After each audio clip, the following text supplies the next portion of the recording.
Ya, kita sekarang masuk ke form matriks concordance dan matriks discordance.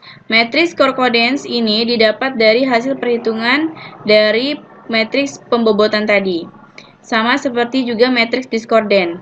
Kemudian kita menghitung atau proses keperhitungan nilai threshold concordance. Nah, ini nilai threshold dari matriks concordance dan selanjutnya ini adalah nilai threshold dari matriks discordant. Kemudian kita lanjut ke matriks dominan concordant dan discordance.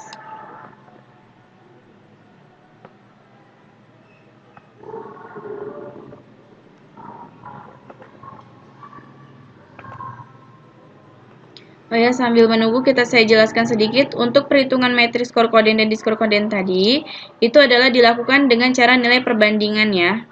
Dan untuk mencari nilai thresholdnya ini, dengan cara ditentukan dibagi, kemudian dari nilai setiap kolom ini dijumlah, kemudian dibagi dengan nilai jumlah datanya, kemudian dikurang 1, menghasilkan nilai threshold.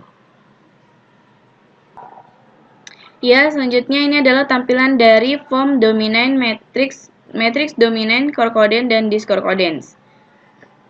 Jadi nilai dari matriks dominan concordance dan matriks dominan discordant ini didapat dari hasil perhitungan nilai threshold tadi. Habis nilai threshold tadi dibandingkan lagi dengan nilai yang ada di matriks concordant dan discordance. Makanya menghasilkan nilai 0, 1, 0, 1, 0, 1. Selanjutnya kita ke form aggregate. Ya, ini adalah tampilan dari form aggregate rank, di mana nilai agregat ini atau matriks agregat ini didapat dari nilai matriks dominan concordance dengan matriks dominan discordant itu dikali, kemudian menghasilkanlah nilai agregat. Selanjutnya kita ke proses hitung rank atau eliminasi. Ya, dari hasil rank ini adalah didapatkan A ke-20 atau alternatif ke-20 itu mendapat nilai tertinggi atau ranking tertinggi dengan 28. Jadi sehingga dia layak dibantu. Dan terendahnya adalah di posisi A49 yaitu 0, jadi tidak layak dibantu. Untuk range yang sudah ditentukan adalah dari angka 11 sampai dengan angka tertinggi yaitu 28 itu mendapat nilai layak dibantu. Sedangkan untuk range dipertimbangkan adalah dari angka 4 sampai dengan 10 itu dinyatakan dipertimbangkan. Sedangkan angka 0 sampai 3 dinyatakan tidak layak. Sekian hasil presentasi saya. Kurang dan lebihnya mohon dimaafkan. Wassalamualaikum warahmatullahi wabarakatuh.